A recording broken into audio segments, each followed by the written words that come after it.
What's up, y'all? Welcome back to the Mic Check Podcast. This is T Word, the People's Champ. Thanks for joining. Today, we're going to talk about Adrien Broner and a few other updates in boxing as of today, which is Tuesday. So, before we get started, don't forget to like, comment, and subscribe to the channel. We do appreciate that. Hit the notification bell so you get the first updates as soon as we drop these new videos, and you'll know exactly when we're going live on this channel, as well as Facebook and Twitter. All right, so let's go ahead and get right into it. And we're going to start off with Adrien Broner and an update on his upcoming fight in February on BOK Prime. So prior to yesterday, or actually prior to the weekend, everybody was getting geared up to see Adrien Broner return to the ring and face Ivan Redkach at a weight of approximately 147 pounds, might have been 145, something like that. He wasn't going to compete at 140, which is where most feel he was his optimal self. Okay, so Ivan Redkach went on to go online and in a little bit of a rant and some inside information, so to speak. He shared some details of some basically political type things, back end stuff that was affecting his ability to compete on BOK Prime and some issues that he had with his manager.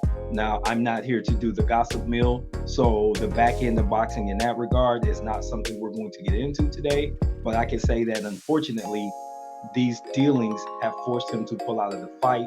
There were just some things that it sounds like were truly beyond his control. So he did what he had to do, and he just got out of the deal.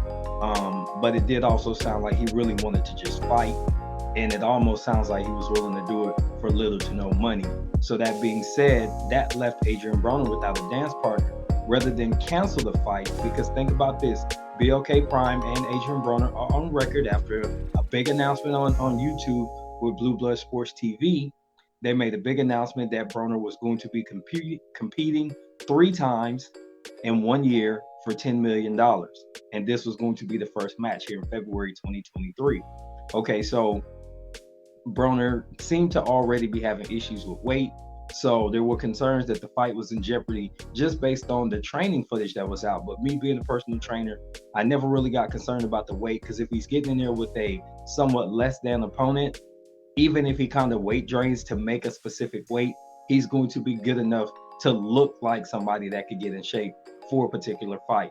So even if he dropped 20 pounds in a month, it's unhealthy, but it's possible. So I'm not going to speculate on whether or not he would have truly made the weight. That said, now he's in a position where he got it at the weight he wants. He's on deck with the money. He's got a date. They had a venue, which is Atlanta. And then you lose your opponent. Step in Hank Lundy, who's going to go ahead and take over for him for Ivan Redkach and step in. I'm not sure if the weight's going to stay the same, but if they're going to go up a little bit, that does benefit Broner even more to where he has less weight to cut in a dangerous way. So hoping for the best for AB. Would love to see About Billions back in the ring. A lot of people have a lot of bad things to say, but one thing you can't say is that he's not entertaining. He's going to bring you some fun leading up to the fight, and if he'll just throw back a little bit in the ring, it's going to be worth, getting in there to see him do it. Now, my biggest issue is, what's this pay-per-view going to cost? Because it's not a marquee matchup. I don't know that it's going to be a great matchup now that you have a replacement in Hank Lundy. All right, so I'm just going to leave that right there, and we're going to go into some other stuff. So Tim Bradley has been in the news recently. He did a couple interviews on Fight Hub. I think it was with Marcus from Fight Hub. And so the things that he said about Errol Spence, I mean, he and Terrence Crawford are friends. I don't really dispute, I guess, some of the technical aspects of what he's saying, because he's got his loyalty and he has his bias. There's nothing wrong with that, and I don't have a problem with people having bias as long as you clearly communicate your bias. Don't pretend it doesn't exist. I don't pretend I'm an unbiased viewer of things when I have a dog in the fight, or I don't even want to use that. When I have something at stake, when I have skin in the game, I can't be unbiased. I'm invested in Errol Spence as a fighter, so I'm going to be honest and say I can't be 100% unbiased in my analysis of what he brings to the table, okay? You could take that for what it is. I wish Tim Bradley would do the same with Terrence Crawford and say, hey, that's my boy. You already know what I'm going to say. Tank has been on record saying that. So we're going to start there. Tim Bradley, he's talking about Gervonta Davis, and he called him a piece of crap, but he used a expletive instead. I just didn't like that. You're a person in the media position. You have a big platform. These are the things that, as a representative of the sport, as an ambassador of the sport, this is something that you probably shouldn't say about a fellow fighter. Because you're once a fighter, always a fighter. You've been a championship guy. Show the class that got you into the Hall of Fame, that got you the job at ESPN, and just try not to say things like that. That would be my advice. He doesn't have to take it. Obviously, he may not even see this video, but I would hope that he would avoid statements like that in the future.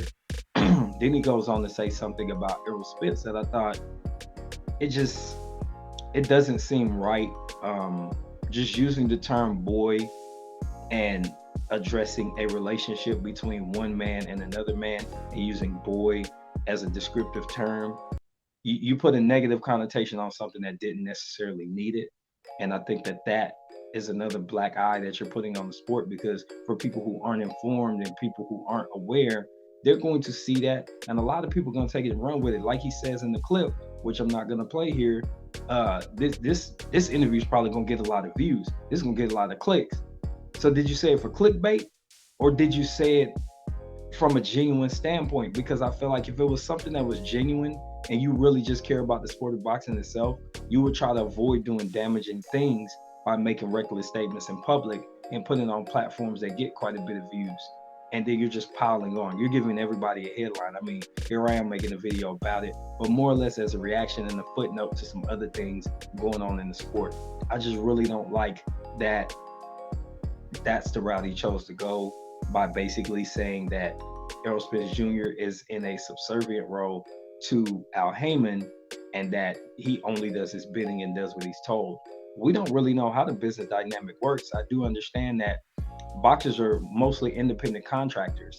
And when you hire an advisor, typically you trust that they've done the market research that's going to align you with the best decision making. So yeah, if they're going to tell you something and you trust that they've guided you in the proper direction so far, of course you're going to listen to what they're saying, and then you're going to move forward from there. And I believe that that's the scenario with Errol Spence and Al Heyman and some of the other fighters. I mean, look at Keith Thurman. He took a couple years off and came back. He's still with Heyman, and he's still trusting his advice in order to get him into the next big fight, which looks like a nice little moneymaker with Errol Spence.